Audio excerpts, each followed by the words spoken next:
होगा कि जो पीडीपी की चीफ है महबूबा मुफ्ती, उन्होंने कहा कि ये जो माता वैष्णो देवी इंसिडेंट हुआ है जहाँ पे कॉलेज की रिकॉग्निशन छीनी गई है, ये मिला जुला एक्ट था, क्योंकि पहले उमर साहब का बयान आता है, वो कहते हैं कि इसको बंद ही कर दीजिए, उसके बाद ही बंद होता है। तो किस तरीके से आप इस पर करेंगे?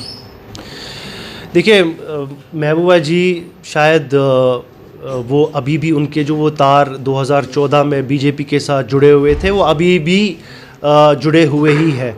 इसीलिए जो एक नैरेटिव के तहत फिर से वही बात कह रही है जो बीजेपी भी बोलती रहती है, और उनके और बीजेपी के जो ज़बान में कोई फ़र्क लग नहीं रहा है। हम बार बार बोल रहे हैं कि नेशनल कॉन्फ्रेंस एक वाहिद तंजीम है जो इस टाइम पे बीजेपी के ख़िलाफ़ अकेली लड़ रही है। बाकी तंजीमें सिर्फ सियासत करती है। बिलखुसूस पीडीपी की बात करिए, ये वही पीडीपी है जिन्होंने कल तक एक नैरेटिव चलाया था और ख़ुद महबूबा जी खुद बोलती थी कि हम गार्बेज को वापस नहीं लेंगे। अब मुझे बताइए ये कहाँ से डायरेक्शंस आ रही हैं कि वही उसी गार्बेज को वापस लेना है?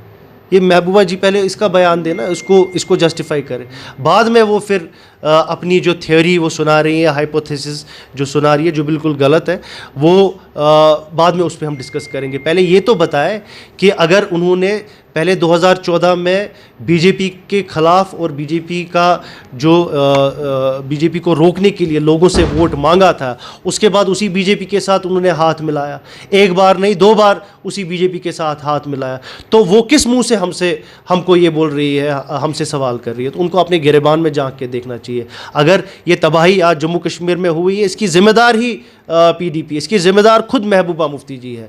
और ये जो हम डिमोशन की बात कर रहे हैं, ये डिमोशन 2019 में नहीं हुआ, ये डिमोशन महबूबा जी ने तब किया जब यहाँ पे उन्होंने NFSA national food security act लाया। ये डिमोशन तब हुआ जब उन्होंने यहाँ पे सरफेसी एक्ट लगाया। ये डिमोशन तब हुआ जब उन्होंने यहाँ GST लगाया।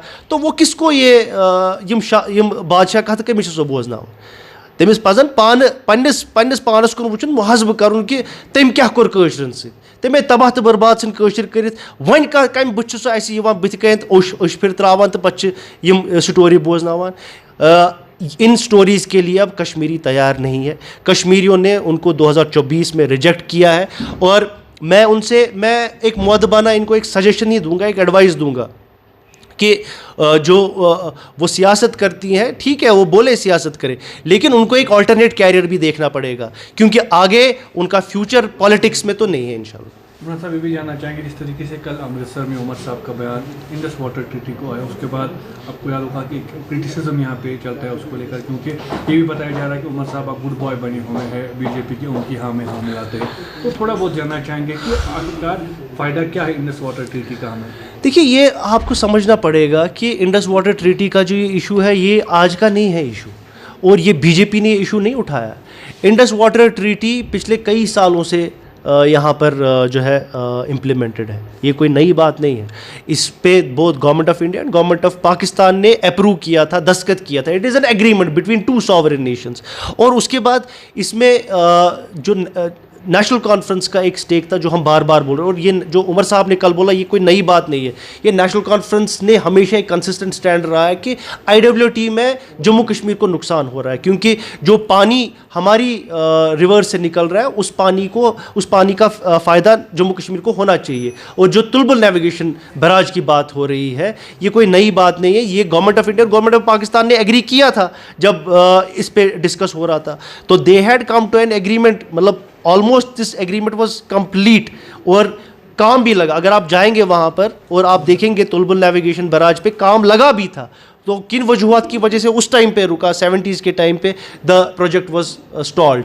सो वो प्रोजेक्ट ख़त्म नहीं हुआ है, इट इज़ सस्पेंडेड, और हम चाहते हैं कि उस प्रोजेक्ट को रिवाइव करें, ताकि वो जो तुलबुल नेविगेशन प्रोजेक्ट वो उस एरिया को फिर से पानी देगा। जो एरिया है, फॉर एग्जांपल जो उसका कैचमेंट एरिया है वुलर के इर्द गिर्द, और जहाँ पर तकरीबन 20 से 30 हज़ार लोग डिपेंड करते हैं, उनका लाइवलीहुड वुलर पे डिपेंड करता है। अगर आप जाएंगे वहाँ, आज खुशक सालिया, वहाँ पानी कहीं नहीं है। अगर ये वुलर बैरेज प्रोजेक्ट बना होता तो ये जो पानी फ्लड का वाटर होता है उसमें स्टोर हुआ होता और आज वो इस्तेमाल हुआ होता और उन लोगों को फ़ायदा मिला होता। दूसरा ये बात, इससे हमको यहाँ पे जनरेट इलेक्ट्रिसिटी भी होगी, तो इसमें कहाँ पर आप इसको प्रो बीजेपी बोल रहे हैं? ये तो उमर साहब की बात नहीं है, इससे पहले फारूक साहब ने भी इसको बोला है, उससे पहले जितने भी नेशनल कॉन्फ्रेंस की लीडर्स रहे हैं। सो ये हमारे हक में है, आपको जानना चाहिए और लोगों को ये समझाना पड़ेगा कि ये जो IWT है इसमें हमने बार बार बोला था कि ये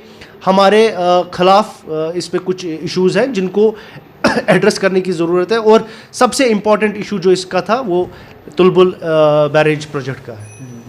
बच्चों का भविष्य सिर्फ किताबों से नहीं बल्कि सही माहौल, सही मार्गदर्शन और सही शिक्षा से बनता है। MV international school affiliated to CBSE nursery से 12वीं तक, जहां पढ़ाई सिर्फ बोझ नहीं बल्कि एक आनंद है।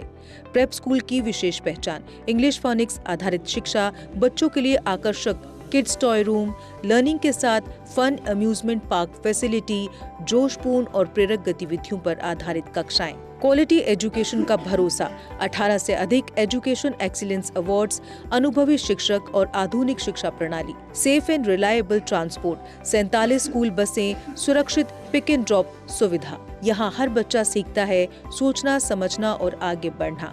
Admission open nursery to class 12। आज ही अपने बच्चे का सुनहरी भविष्य सुरक्षित करें MV इंटरनेशनल स्कूल के साथ। MV इंटरनेशनल स्कूल, जहाँ शिक्षा बनाती है कल के लीडर्स।